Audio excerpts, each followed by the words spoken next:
Good evening. I'm just looking for some music.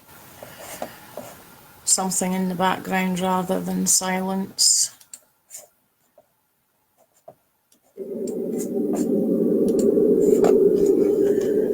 So, we've had a request for ghost stories.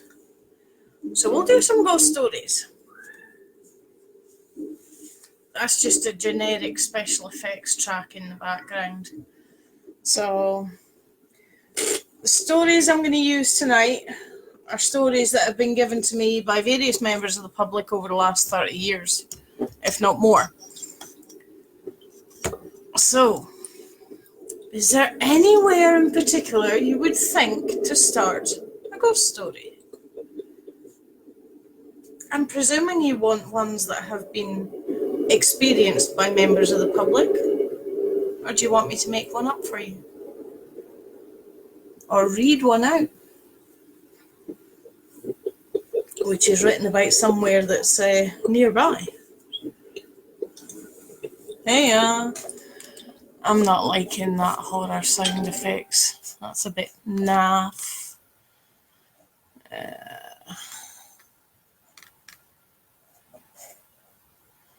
Let's try the haunted forest. That's a bit better. So what do you reckon, guys? There's no comments come up on screen yet, so I'll apologise if you've been typing to me. But Facebook's being a numpty again. Dun, dun.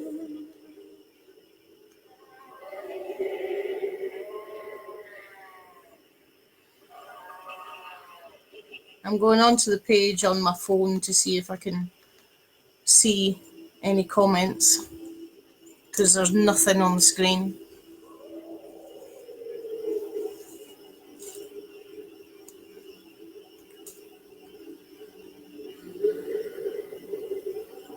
Come on, scroll down. Right, now let's turn my volume off on the phone. Hey Janet, hey Sarah, hey Deb. So, what do you reckon? Fictional ghost story or true stories that have been told by the public? Your choice.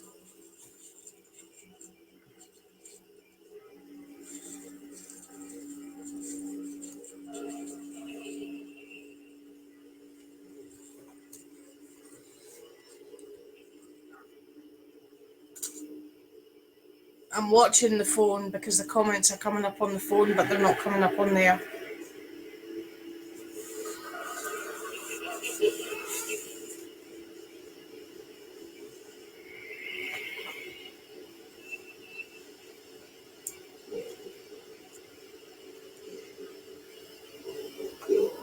Tick, tick, tick. Ah, see, I can see your comment on screen, Janet.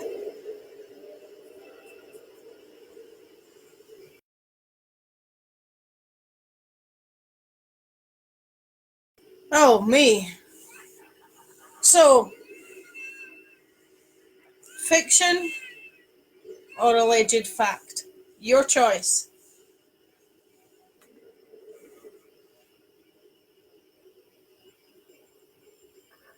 Oh, I've pixelized.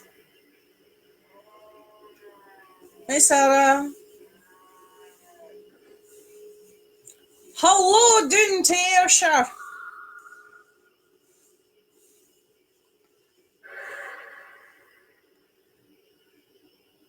Yeah, those two comments have come up.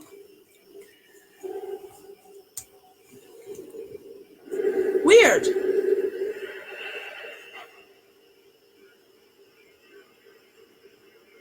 Right, shall we start with an alleged factual one?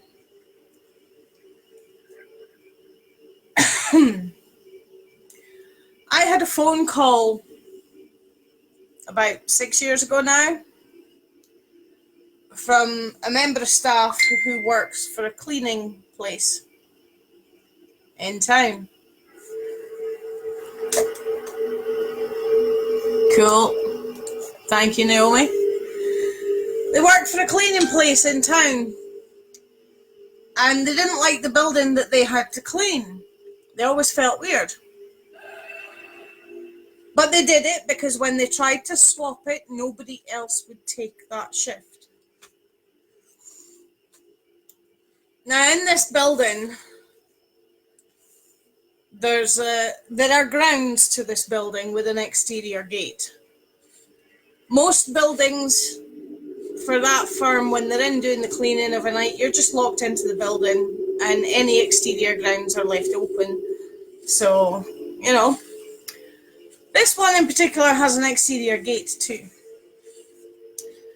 At this one, you're locked in, the exterior gate is locked, and you're locked into the building.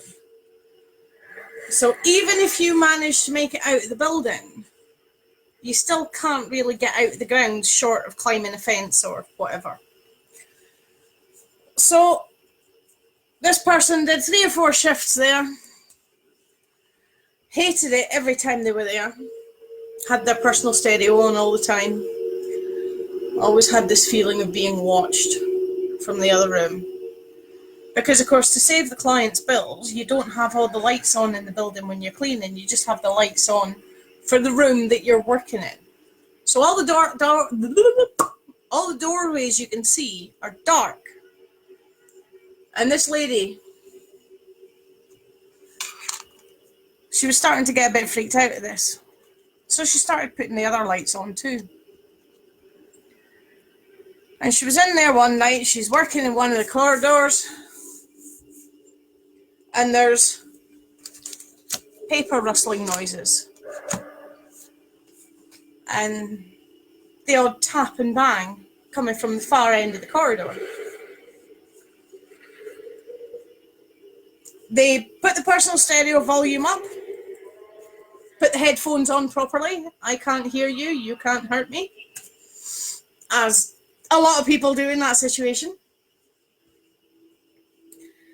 And she worked her way round the room, round the building, should I say, and finally got to the end of this corridor.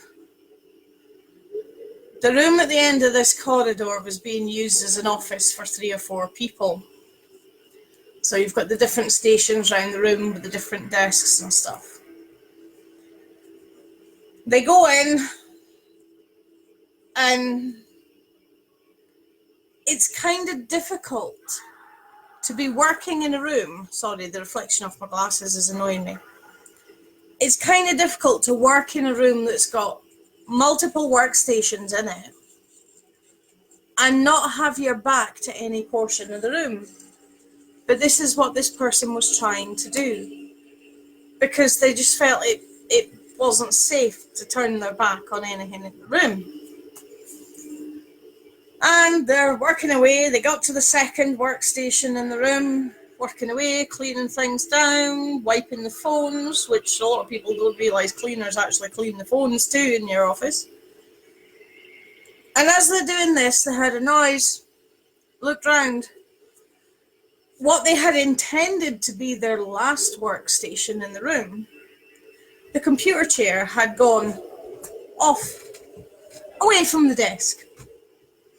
Like a lot of computer chairs, they're on wheels, so yeah, potentially could have been a wind, but the building's completely locked up for security reasons.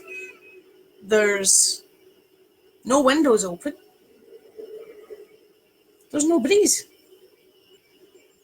So they move the computer chair back to where it should be and carry on, but they keep checking that last workstation. And you can hear the rustle of fabrics coming from over there too, like somebody's actually sitting there working. Now, don't like this. Puts the volume on the personal stereo up full blast, so they couldn't hear anything. Working away, gets to the third station in the room, and some paper went flying across in front of them. Just a couple of sheets, been thrown from the final workstation. They picked them up, carried on cleaning, For the final workstation, it was just a case of, that'll do. Because they knew that's where this thing or person or whatever was. Got home, following day, phone's the boss.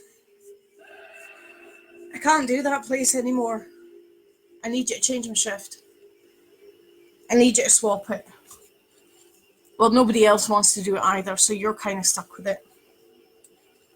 Could you do it? Just so you know what's happening.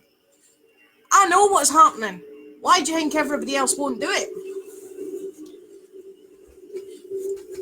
So this poor person had to go back a couple of days later. Worked their way around the office. Gets down the corridor into the office at the end. As they walked in the door of that office, where she'd had paper thrown at her before, a desk stapler, the big ones, launched itself at her head. She ran, bolted, phoned the boss hysterically. You have to come and let me out. I can't do this. After a bit of toing and froing on the phone, they came to let her out. She quit her job the following day. I have written to said office and asked them if they would like any help with this issue, or if they would like some information that might help them deal with what's going on. Never got a reply. So, yeah, at the moment, cleaners are key workers. But remember, somewhere in Elgin, there is a cleaner that's paying a much bigger price to do their job than just a bit of elbow grease. That's one. Another one, it's another office building. It's a publicly accessible office, this one. I haven't been in to investigate this one either.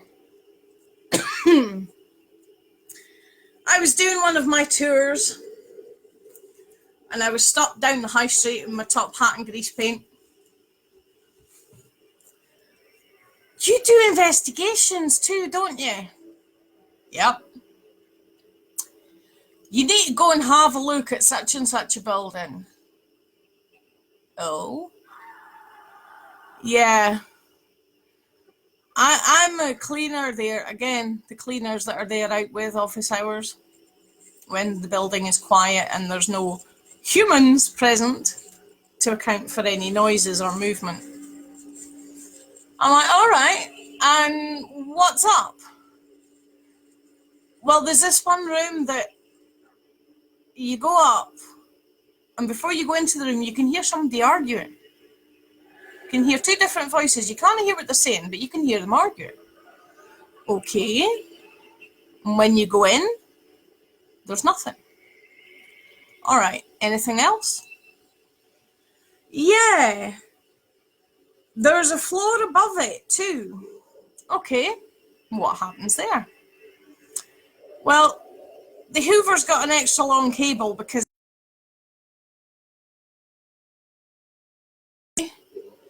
well, you plug it in at one end and you can get 3/4 of the way up, and then you've got to go and get the plug and plug it in at the other end.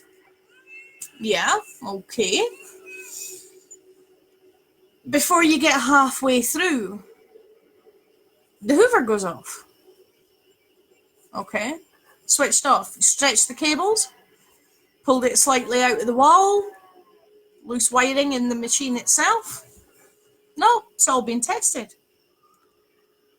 Okay. Does anybody else have the same thing? Yeah, everybody. Okay. And when you look, when you go at the Hoover to put it back on, is it all normal. There's no like fuse gone, anything like that.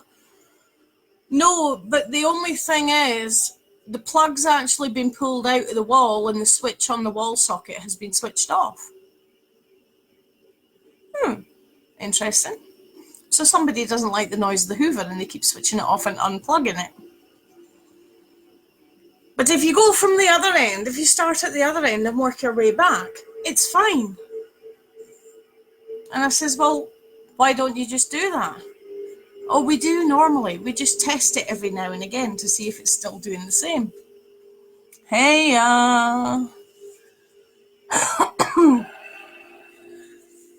Again, this is another one where I've asked the powers that be at the top of the tree if they would like any help with this, if there's been anything else experienced by those who were there through the daytime. No response. See, a lot of these businesses think that they're going to be named, they're going to be included on the tours and all of it. They're not. Trust me. If you shout me to investigate your building, shut the ghost up, move the ghost on, whatever, if you don't want people knowing about it, they won't know about it. Even if I tell people the story about it, I won't tell them what the business is or where it is. If you want to do it, if you want it to go public as a wee bit of mutual advertising, then so be it. It's entirely the client's choice.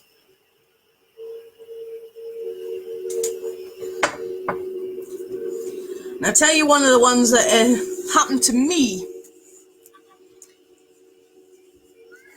I was in a local pub, which of course they're all shut now. I was stone cold sober. Those of you who know me personally know that I've been practically teetotal for 20 plus years now. And I went to the loo, and when I went in, I could hear somebody in another cubicle crying, and I'm like, oh yeah, typical Saturday night, it's 9 o'clock, somebody's in the lavies greeting as per usual. And I came out the cubicle, and while I was washing my hands, I looked in the mirror. All the other cubicle doors were wide open. There had been no footsteps, no door opening or closing, no cubicle lock being unlocked, you know, that wee click that they give. Nothing. And I'm like, okay, so there's someone else in here that nobody can see. So I went down the stairs and I jokingly asked the barman, so what's with Moaning Myrtle in the toilets? Because of course I'm instantly thinking Harry Potter, Moaning Myrtle stuck in the girls' toilets. And the barman's like, what? I says, you've got somebody in the girls' toilets crying. I says, but they're invisible. Have you been told about this before? Did you know about it already? Do you know anything of their story? And he's like, I've heard about it, but I don't ken nothing about it. Okay. So the next time I was in there, yeah, exactly, Angela, a lot of the time. Next time I was in there, it was really, really busy. And when places are busy, it's kind of easier to do like a little mini investigation without anybody realising. I've done it in several pubs in Elgin now without people realising. So if you ever see me in a pub and I'm just kind of stood there like listening to nothing or watching something you can't see, you know I'm doing a little mini investigation. I'm trying to get a conversation from whoever it is.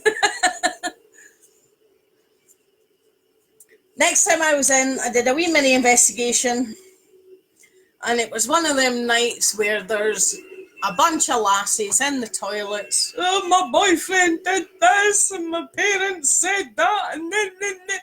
There's like 4 or 5 of them having a mother's meeting in there. Again, typical Saturday night in the pub toilets.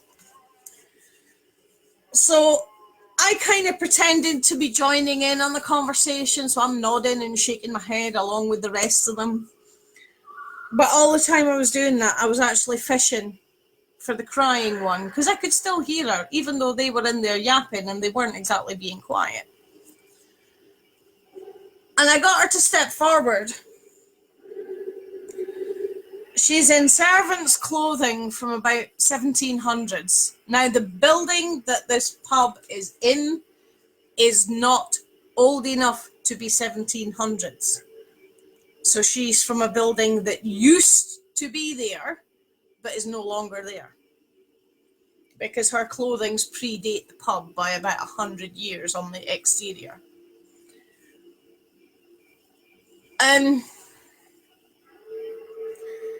I got her to tell me why she was so upset. She was staff in the house that used to be there. It was a big posh house before. It was a big posh house that was there before that building was built. The house was demolished in 1790. She'd been staff in the house and she'd been asked to do something by the boss. She didn't want to do it because it was wrong. I don't want to put too fine a point on it, but suffice to say the boss's wife would have agreed that it was wrong. This went on for a few days, and in the finish up, the boss cornered her and made her. She fought, and she was thrown over the banister in the big house that used to be there. The room where the toilets are now would have been her little servant's quarters. So basically, he threw her over the banister. She broke her neck when she landed. And from then on, until I spoke to her, she'd been sitting in what used to be her room, crying, waiting for someone to help her. She's not there now. You do sometimes still hear her footsteps when there's nobody else in the corridor, but she's not sitting there crying anymore. She's been released. So, yeah. The staff are the ones that tend not to change, because in the big houses, when they used to be country houses for the country retreat, the householders, the family, would go off back to the city or whatever, but the staff are still there, so there's more of the staff's energy than the people who own the place. So, but she's been released. Let's see.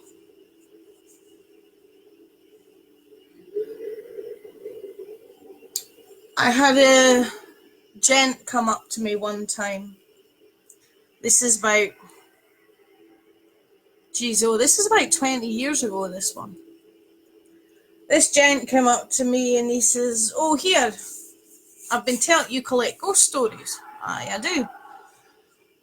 Well, I have to tell you this. Okay. Was on my way home for the pub one night,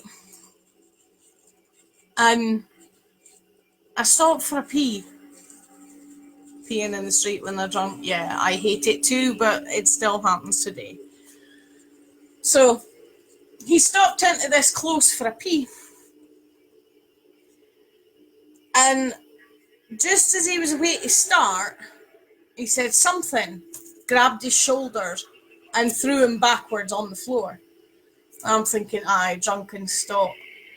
And he says, well, that's kind of what I thought at first. He says, but I actually hit my head off the other wall, which is about 7 feet away. And he had been stood right by the wall. There's still a question mark in my head whether he was actually stood in the middle of the close rather than up against the wall, because, you know, drunk, distance, Your judgment's not that great for distance, which is why they all swagger and sway and bounce off the walls on the way down the road. So I says to him, I says, okay, I says, what close is it? So he told me. And I went down with one of my friends one night when I knew the town would be absolutely dead. On a Sunday night, none of the pubs were open because this was before Midas existed or any of them. And we went down to this close and I did some fishing. And I got all these painful spots popping up. My arms, my ribs, on my face, and just on the brow bone there. And I says to my pal, I says, I don't feel right. I says, that doesn't feel right. I don't know what that is. It doesn't feel right. And she looked at me and she's like, you've got a black eye. So I'm like, aye, alright, whatever. She's like, no, seriously, you've got a black eye. Okay.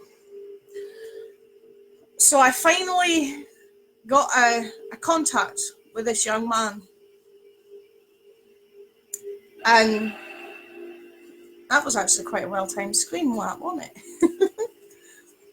As I'm talking to him, I could feel all these impacts. And I collapsed. I ended up laid on the floor. And I could feel punches and kicks from all different directions. And every time my pal came to try and help me, she was pulled back. And I'm like, it's okay, just phone an ambulance if I start bleeding, but it'll be fine. So after about 2-3 minutes, which felt like an hour, it finally stopped. And I'm covered from head to foot in bruises by the way it feels. My stomach was really, really sore. So I lifted up my top to have a look. I had a boot print on my stomach. And by the time we went back up the road, I had 2 black eyes, a split lip, bruises all over my torso, front and back. I had another boot print on my back, high up on the top of the shoulders. But I had to help this young man because he was terrified. He had gone against a father's ruling. Him and a young girl locally were in love. Her father thought he wasn't of a high enough station for her to marry, and the two of them planned to run away.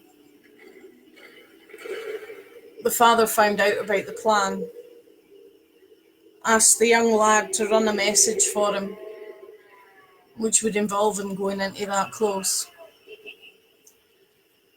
When he went into that close, he was grabbed by 7 men and beaten to death. This happened in the 1600s. The close wasn't even a close at that point. It was the edge of a building at the very far end of what was then the high street. But now it's one of the closes. He's another one that I helped to move on. But you come across some weird stuff.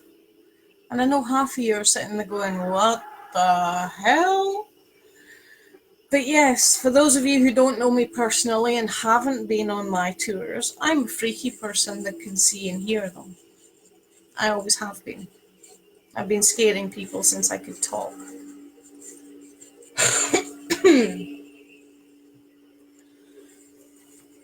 Now, where else shall we go? Oh, there's one. I was on a well-known hill locally in town. Yes, Lady Hill. A friend of mine wanted to have their first paranormal experience, and for some reason they were drawn to Lady Hill. Okay, so we went up there.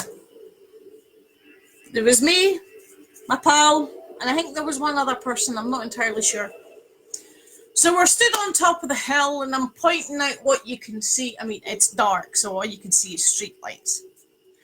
I'm pointing out what you can and can't see around the town as you're stood on the top of Lady Hill. And the other person that was with us made that, you know, that gasping noise when you jump. That, Therese, what's wrong with you? I've just seen a nun. Again, this is nearly 20 years ago, long before the movie. And I just looked at him and I'm like, where? Over there, behind the statue. You know, the big pillar that George stands on top of? And behind there. Okay, so I went round. As I get round the back, I did see the tail end of some fabric going past, running away from me, running towards where the chapel would have been if the castle and the chapel were still complete. So I starts chasing it. Now, it's pitch black, it's raining, and I'm running round the top of Lady Hill, chasing something that I can only see half of. One of them, my pal, she couldn't see it. The boy that was with us, I can't honestly remember who it was, he could see it. And I could only half see it. You know, when you kind of see movement, but you don't see something to account for the movement. So, I'm running around the top of Lady Hill in the darkness, peeing down with rain. And it was all getting quite tense. The bloke was getting really, really freaked out. My pal was getting freaked out because she could feel there was something weird going on around her, but she couldn't see anything. And she was getting really freaked out. And while I'm shouting to her, oh, you'll be fine, just push it away. Next thing they hear is me screaming. I got my foot stuck in a rabbit hole. I screamed, they both screamed, he ran halfway down the hill, and she was frozen to the spot, screaming continuously. Because I got my foot stuck in a rabbit hole and went, ah! When I did. So sometimes a ghost story isn't about the ghosts. It's the atmosphere that freaks you out, combined with a normal, natural event. And fear is contagious. You're not born with fear. The only fear you're actually born with is the fear of falling. Every other fear that you ever have in your life is learned from other people, be it spiders, wasps, dogs, cats, thunder, lightning, balloons, which I thought was a really weird one, but now I know 6 or 7 people that have that phobia. So, this ghostly events aren't always down to ghosts. It can be down to totally natural things. I had about 2 hours sleep last night. I'm laying in my bed, sound asleep, and something pulled my hair. So I woke up, and as I woke up, I heard a metal clatter. You know, like if you've got sheets of corrugated iron and it falls over, that racket? And I'm like, oh my God, somebody's trying to break into my shed. Bolted through the house. Had a look outside. Nothing. Nobody. But could I settle after that? No. Nothing spooky about it at all. But this is what generates that fear that gets people scared when the heaters start making that. When they start heating up in the middle of the night.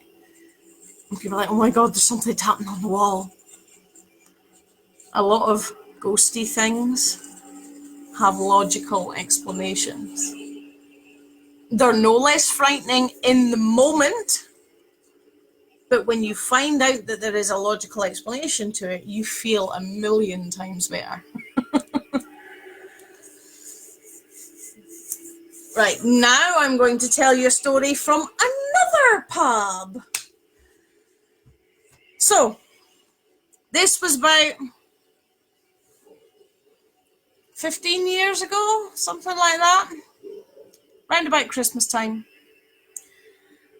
Staff member came to see me in January. I have something I have to tell you because I can't tell anybody else. My colleagues had been taking the mick even though they saw it too. I'm like, okay, what happened? Well, see, that year, Forres had their Victorian Christmas market. So there were people all over Murrayshire in Victorian costume, right? Because they were either on their way to Forres or coming back from Forres. So Victorian costume wasn't, well, it was almost normal for that weekend. There was so many people going about in it. And this bar staff was working the end of the shift, the end of the night, and most of the customers had gone. There was only like 4 or 5 of them left. And he noticed this wee old wifey sitting in the corner in Victorian costume. And he's like, oh, she's maybe come through for Forres after the do finished through there. So she only had a wee drop left in her glass, so he just left her to it while he pottered about doing his closing down routine, doing the cash up, putting the cages up and stuff like that. And he looks round and the wee wifey's gone. And so is her drink. So he shouts through to his colleague who's through the back in the kitchen, yeah, did you take that glass off that table? Eh? What glass? Table in the corner. There was a wee old wifey sitting there finishing her dram. Not half an hour ago when I was through there wasn't it? Ah. So he slowed down his routine, figuring because they hadn't heard the front door go, she must be in the toilets or something. So he slowed down the routine to give her extra time to come out of the toilets and such like. And about half an hour later, he says to his colleague, he's like, she's not come through. He says, I can't go through the wifey's lavies. And his colleague turns around, he says, oh, well, I mean, it's 2 boys, but one was obviously more prudish than the other. So the second one goes through to the ladies' toilets. Nobody. Not a soul. So he goes back through and he tells the first in, there's nobody in the toilets. What are you on about? That wee old wifey, she'd a purple shawl on and she'd one of they fancy navy blue bonnets that they were all wearing at the Victorian do in Forres today. I've not seen an old wifey in Victorian clothes. You sure you've not been supping instead of serving? Positive. And then his colleague turns around and he says, I've got an idea. He says, well, wind back the tape, see if she went. He says, because I never heard the front door either. So they wind back the CCTV tape. And you can see folk drifting out the pub. Closing time. And it's one of these cameras that like pans every so often. And just as the bar's emptied of the others, it pans round to the corner where he had seen the wifey sitting. And he points to the screen and he's like, look, there she's there. And his pal's like, what are you on? Why? There's nobody on the screen. Aye, she is. I can see her. She's sitting right there with that purple shawl and the blue bonnet.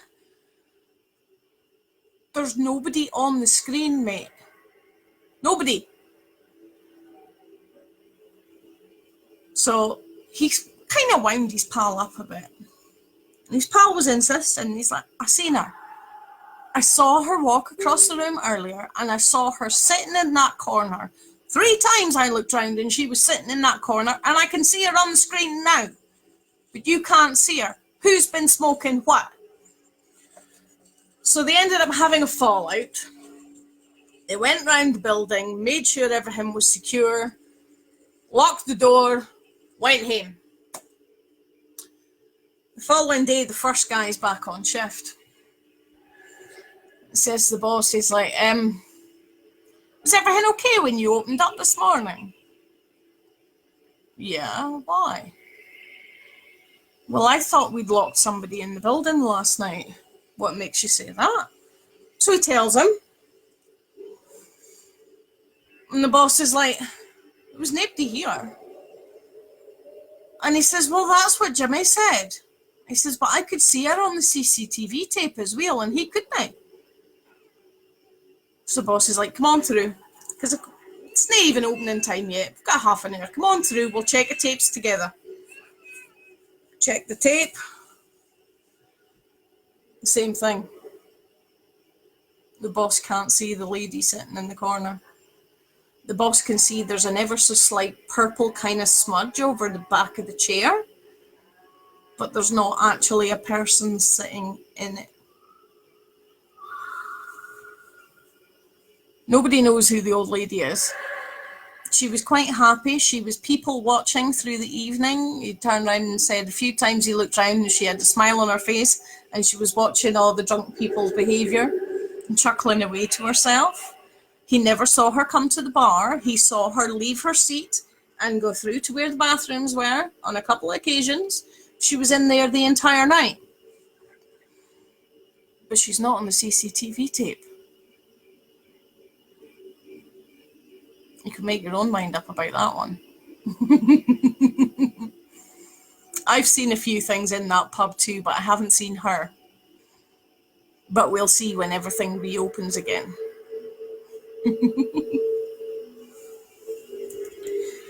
Another one, bit further along. A tattoo place, or it used to be, it's not anymore. I was actually at my pal's shop, to be honest. The shop no longer exists either. I was at my pal's shop, and this dude come in, a ZZ Top beard, and hair longer than mine. You're that weird person that sees ghosties, aren't you? Aye.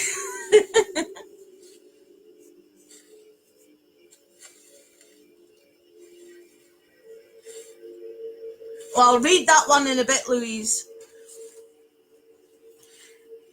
Yeah. So I'm like, aye? How? I need to get you to come and have a look at my place. I've already had a medium there. And they said they fixed it, but this stuff's still happening and it's got worse. I'm like, what stuff? I've had 3 people cancel their tattoos this week alone because they're seeing people walk through the waiting room, out of one wall, across the room, into the other wall. There's kids laughing in the private area, the screened off room, where I do tattoos on personal places. And if you go to the loo, when you're sitting in the loo, you can hear children screaming. And I'm like, where the hell is your tattoo place? And he's like, oh, it's at such and such. Ah, okay, yeah. 1700s building, yep, okay, there could be something there. So we went down that afternoon.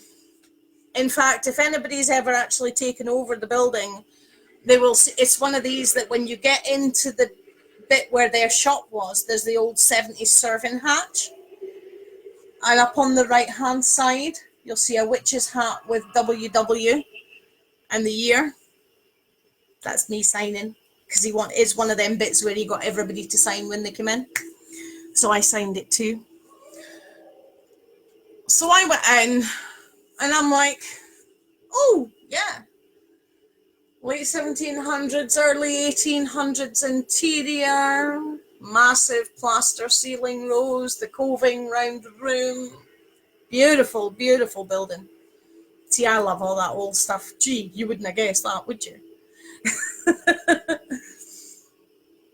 So I'm like, right, okay. He says, what do you need to do? And I'm like, well, just go make a coffee just now and we'll have a chill and you can tell me everything in a calm, collected manner, everything that's happened. Okay. So we're sitting in the customer waiting room having a brew and he's telling me some of the stuff that's happened. And as he's telling me this, there's a little girl behind him. She's about 6. She's got long blonde hair. And she's spinning on the spot so that her lovely pale blue dress puffs out into almost a circle. And then when it does make the circle, she stops, looks at you and goes, and runs off through the wall. He's completely oblivious to this. But when she laughed, I laughed. And so did my friend. And I looked at my friend and I'm like, what are you laughing at? And she's like, I saw her too. Oh, okay. So she told me what colour her dress was. And I'm like, yeah, we saw the same thing. This is someone who didn't used to see, but now they do. So we finished our cuppa. He finished his stories.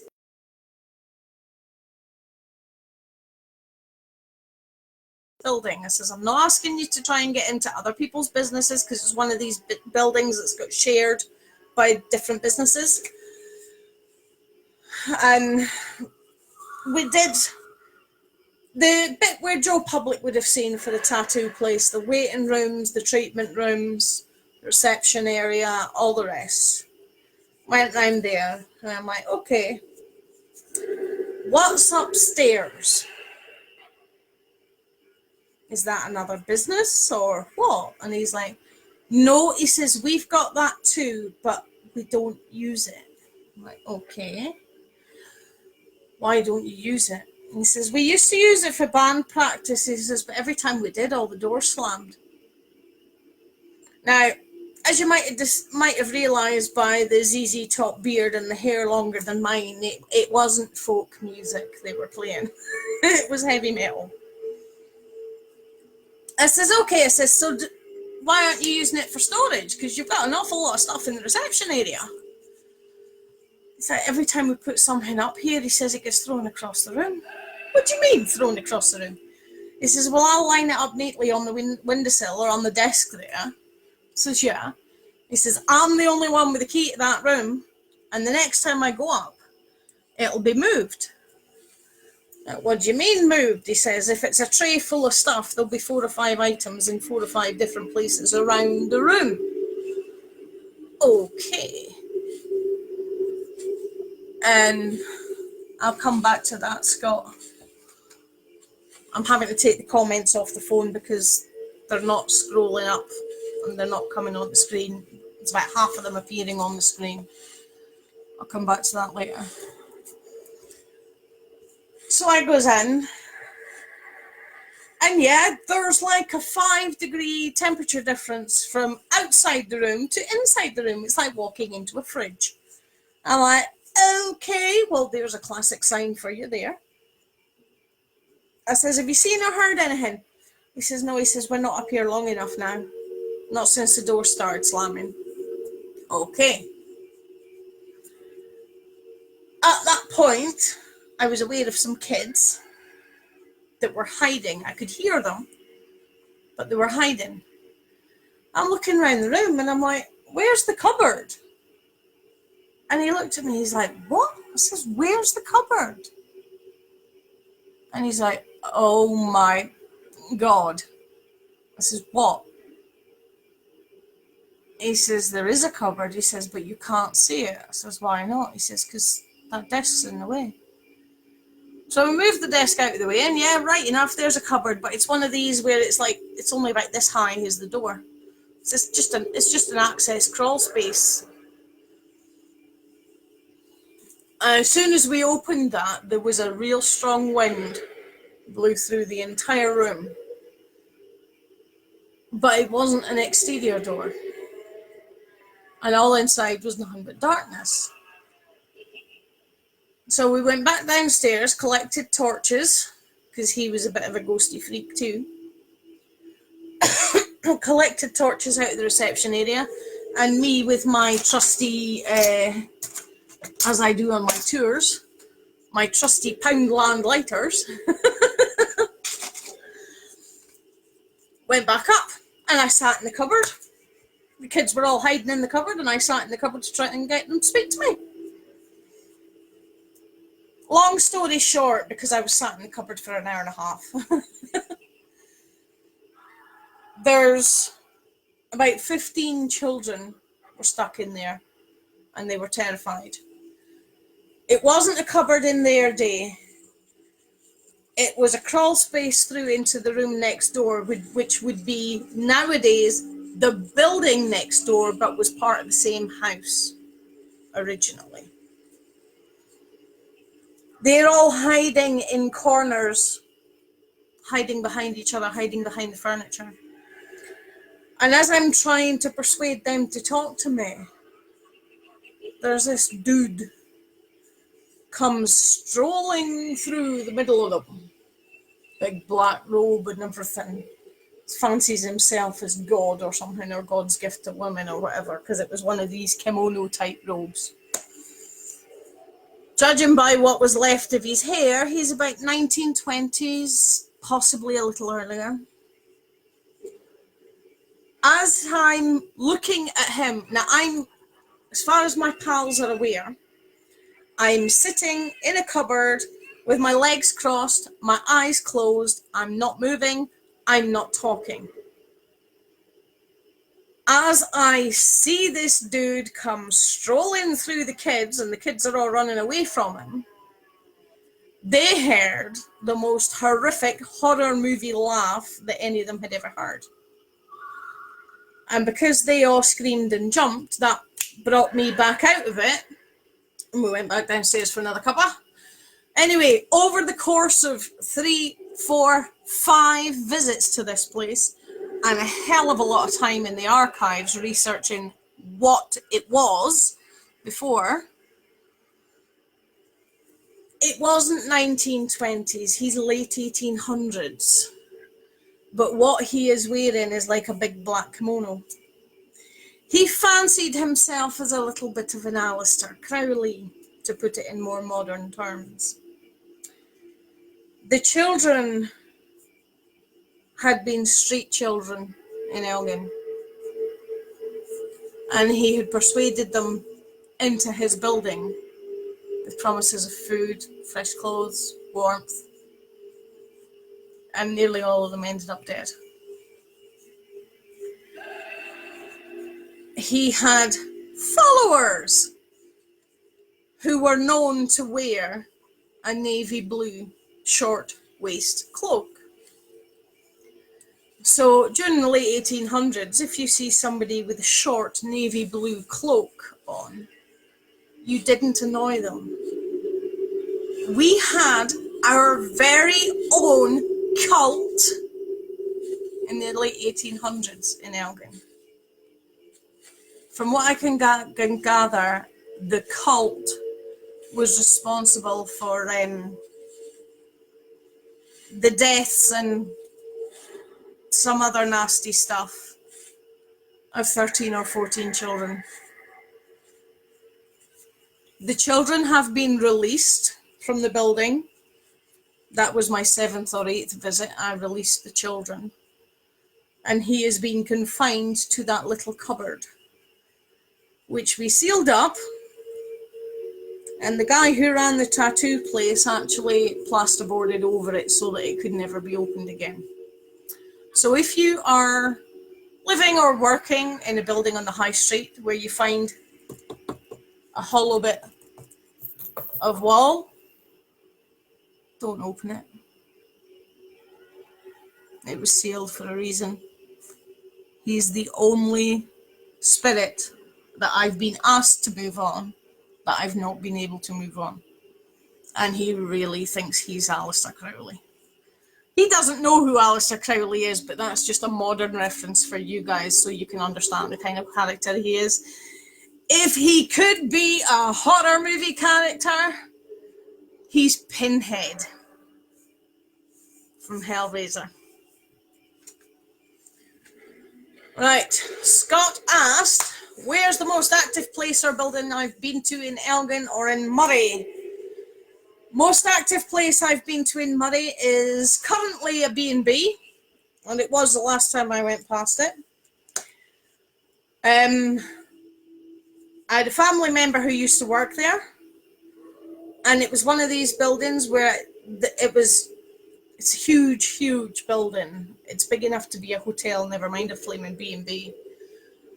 And there's a staircase at either end of the building. And the family member would go to work up the stairs, take their shoes off at the top of that set of stairs, work their way through the building, and then go back to get the shoes. The shoes were always missing. They were the only person in the building, but the shoes were always moved. Where were the shoes? Every single time, tucked under the edge of one of the beds. So one of the ladies who used to live there liked her shoes and wanted to claim them. I had, about 10 years later, I ended up working in the same building. And by this time, the previous owners had died, the house had been sold, yada, yada, yada. When I got the job, the boss says, I'll give you a tour of the house. And I said to her, I says, I'll do you one better. I'll give you a tour of the house. And she looked at me like, what? I'm like, I've been running around this house since I was 10 years old. I'll show you all the hiding places. Which she was quite relieved at, because her boys had played hide and seek several times since they moved into the house, and she never, ever found all of them. So I showed her all the little hidey holes. About 3 months into the job, I was asked if I would babysit. Now, this is one of these houses where every time you go into a corridor or into a room that there's not a living person in, you automatically go, hi, it's just me, I have to be here. Because I have seen stuff carry itself down the corridors of that house. I have watched stuff lift from one unit, move, and deposit itself on other units. I've heard a conversation 2 feet away from me when there's nobody there. You know, it's one of those types of houses. So when I was first asked to babysit, I thought, yeah, I know this building well enough. It's not a problem. So I babysat. I was 15 at that point. And the boys had been playing with some walkie-talkies. At this point, they were 7, 5, and 4 years old. They'd been playing with some walkie-talkies, and they wouldn't go to bed unless they could take the walkie-talkies. So I said, okay, leave one of the walkie-talkies with me. And then if you need a glass of water, if you need to go to the bathroom or whatever, you can let me know to save me coming charging upstairs at the slightest little noise and asking what's happening. Why aren't you asleep, sort of thing. So they agreed to this. They thought it was great because they were playing like Army Man or something. And they'd been upstairs for about half an hour, all was quiet. And the walkie-talkie on the coffee table in front of me went off, but it was just like white noise. So I lifted it up and I'm like, remember, you've got to hold the button in to talk. Put it back on the table. It goes off again, white noise again. I'm thinking, oh, one of them's fell asleep with it in his hand, and as he's rolled over in bed, he's pressed the button. So I went up the stairs to go and claim it back, so it wouldn't keep going off all night. Went in the room. All three of them are sound asleep. And the walkie-talkie's sitting on the unit beside the door. And I'm like, well, that's not what I expected, but okay. Went down the stairs. It's back into the living room, made myself a cuppa. Now, I hated the kitchen for that place. See, when they divided the house, because the house was divided for the two separate families, and when they divided it, they had turned what used to be the children's nursery into the kitchen and put floor-to-ceiling windows on two walls. And being in the middle of the countryside, when you look out them windows, all you see is pitch black. So I didn't like it. So I would be in and I would go in to make me coffee without actually putting the light on so I could still see out the windows. Because when it was a nursery, when I was 11, there was a guitar used to be in the store cupboard in the nursery. And the amount of times I've sat in that nursery drawing and heard that guitar playing in the cupboard. And now this was the kitchen that I was having to work in. So I made myself a coffee and grabbed a bicky. Out to the back door for a puff. Came back in, sat down, watching telly. Purposely looking for comedies to watch because I was 15. I was still really, really scared of all this stuff back then. And the walkie-talkie goes off again. And I'm like, we're under the flight path for one of the bases. That'll be what it is. So I switched both of them off. Found one of the Police Academy movies was on. I found that. And just as the dude that does the sound effects was showing off, one of the walkie-talkies comes on again. I'm like, okay, this is happening for a reason. What's going on? So I got curious, which I regretted later that night. I picked up the other walkie-talkie. And I'm like, I don't know who you are, but I can't hear you. Silence. So I went again. If you're someone from this house, you know me. I've been here lots of times. I used to come here as a child.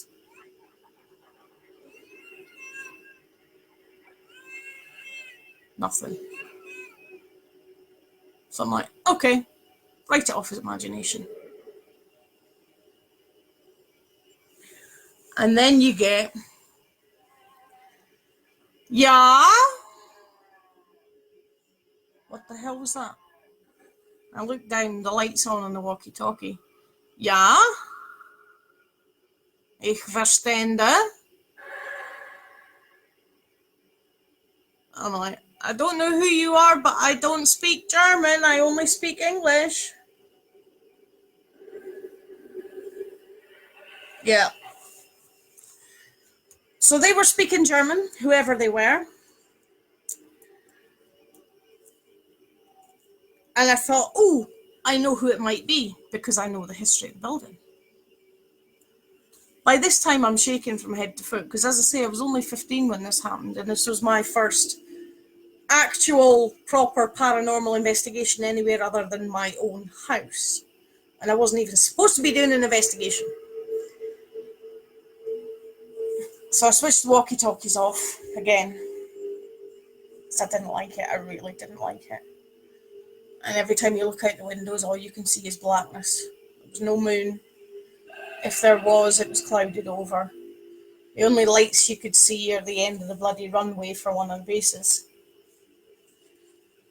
And I'm like, flicking through, looking for another comedy to watch.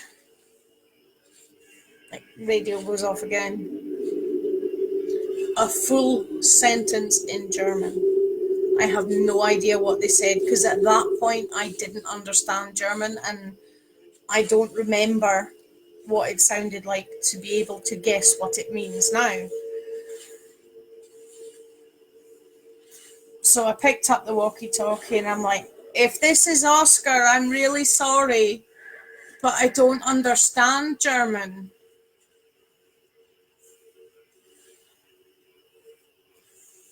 2 minutes later. Yeah, ich bin Oscar. I started crying.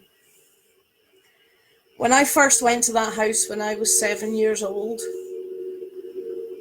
I was told by Oscar he lived there. He had polio, which left him in a wheelchair. He didn't see his 20th birthday, but he loved making model aeroplanes. He loved playing with walkie-talkies, or two-way radios as they would have called them then, and things like that. So I started crying because I knew his story. I'm like, I'm really sorry, Oscar. Do you remember me from being here before? Yeah. And you could hear a little smile in the voice, and I'm like, okay, he knows who I am. I can almost relax because he never purposely scared me before. So by this time, well, 4 hours after I had put the kids to bed, and I had smoked about 18 cigarettes because I was so freaked out. And I'm like, right, I'm going to bed. So I went to bed, and I didn't put two and two together when the boss had shown me which bedroom I was going to. But I did put two and two together when I went to bed. I was in Oscar's bedroom. So I'm like, oh, personal stereo on, full blast, hang the headphones off the side of the bed so I don't hang myself with the cord. And I'm literally laid there with my head under the duvet, saying, I can't see anything, I can't hear anything, I can only hear MFR playing through my headphones, I can't hear anything else, I'm not going to see anything else, I'm keeping my head under the duvet where it's safe. As I say, I was 15.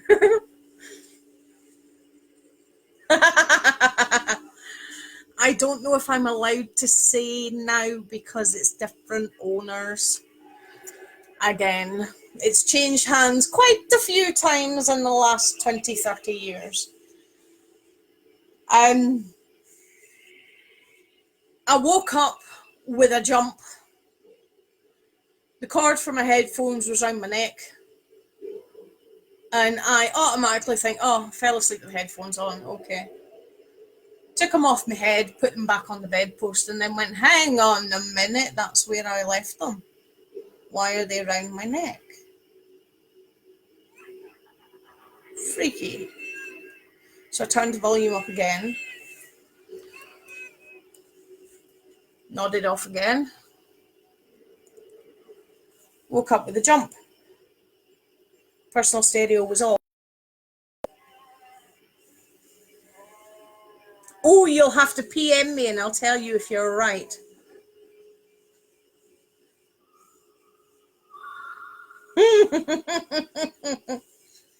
I never said a word, Lisa.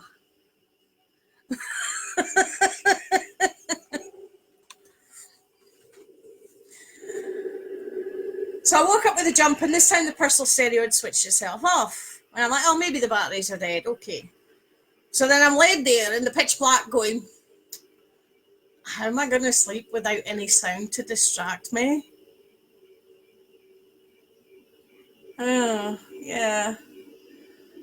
So I'm just kind of laid there, kind of talking to myself, going, look, I've been here lots and lots of times now. Everybody who used to live here knows me. Everybody who was here as a spook then knew me, because we used to quite often sit and watch the Rocking Horse move on its own. It was actually a really cool building, as long as you weren't too scared. But when you're on your own in the middle of the night, you are scared! So, I noticed a wee white light going across the ceiling. I'm like, oh, traffic outside.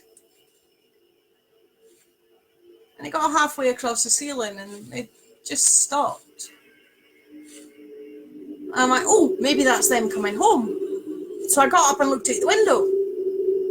Absolutely nothing. Pitch black. What made it even worse is that place is surrounded by rabbit and deer. So as you're looking out into the blackness, you can see all these little eye-shine pairs staring back at you. You know, which makes it even worse. Really doesn't help. So I got back into bed, and this white light's still there on the ceiling. It's only about the size of, like, if I was to do... Wrong one, that one doesn't work. That's the one that works.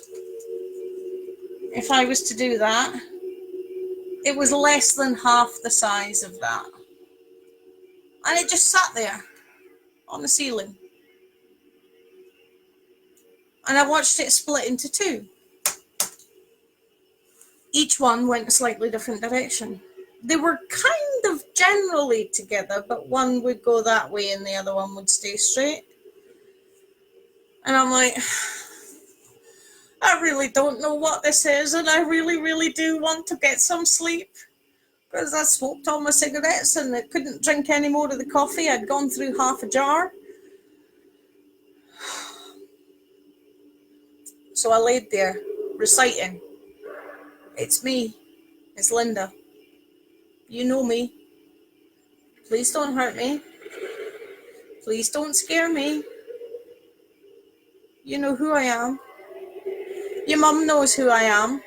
Because by this point, his mother was dead too. Your mum knows who I am. She'll tell you. Please, leave me alone. Let me sleep. And I finally drifted off to sleep, reciting that over and over and over again. About 2 hours later, by this time it's like 4 o'clock in the morning, I heard the doors all opening and closing. And I'm like, oh, thank God they're home. I went down. No lights on. No sign of movement. Looked out the door. The car's not back. Oh, great. Something else. So I went through and put the telly on. Figured I might as well have another cup of coffee while I'm up. Desperately looking for something that's not a horror film. Now, this is the late 1980s. There are no 24-hour TV stations. And at that time of night, around 4 o'clock in the morning, you'll be lucky if you find anything other than a horror film. Or snooker. No, it's not. It's not the Ardivot House. It's the other Lossy Road.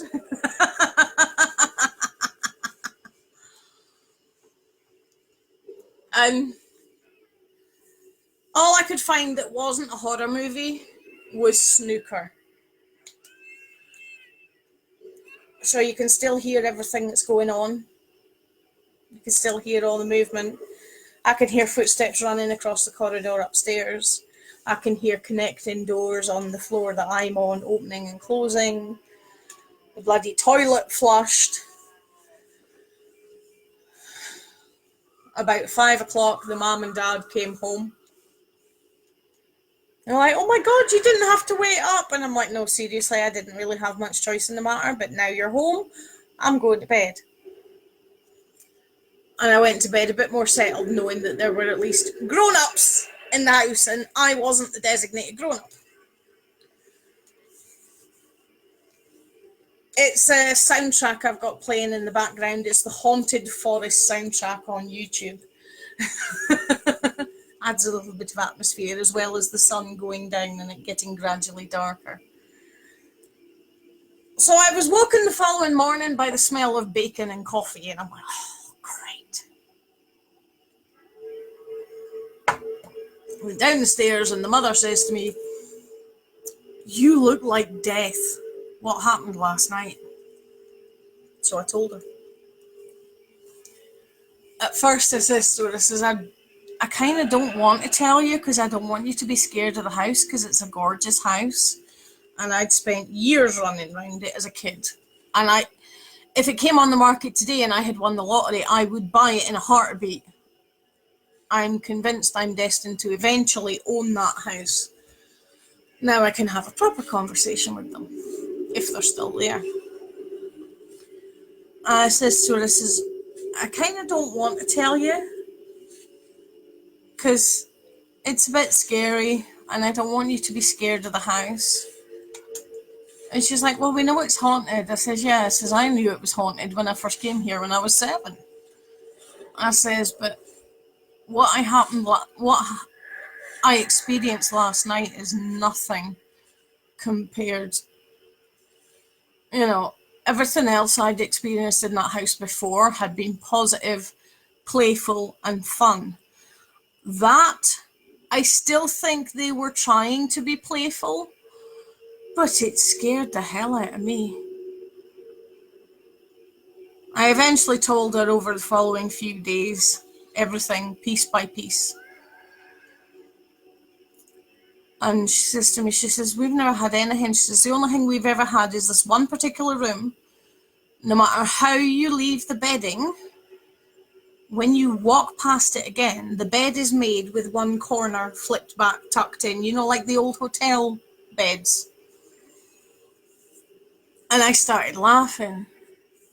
She says, what are you laughing at? I says, I know exactly who that is, because that's how she liked her bed to be done. It's Oscar's mother's bedroom. And she says it's the big room that's got the little dressing room type thing off to the side attached to it. I says, yeah, that's it. That was her bedroom, and that's exactly how she liked her bed. She would always have that one corner flipped back but still tucked in. I haven't been to the house for over 20 years now. But just because I knew one of the ghosts who's there, I knew her when she was alive, I really, really, really want to go back and visit and say hello. Because the very fact she kept correcting her bedding tells you that she's still there. But now she's been reunited with her son.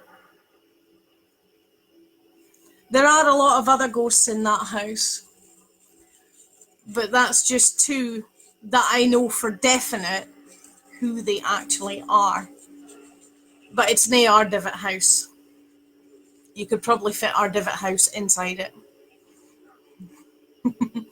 This house has 15 bedrooms, 9 bathrooms, and 7 staircases. It's not Ardivit.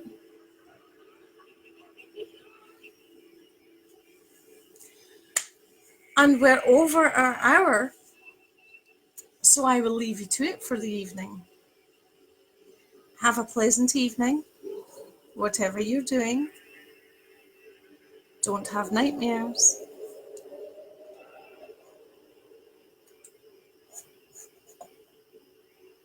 Sleep tight.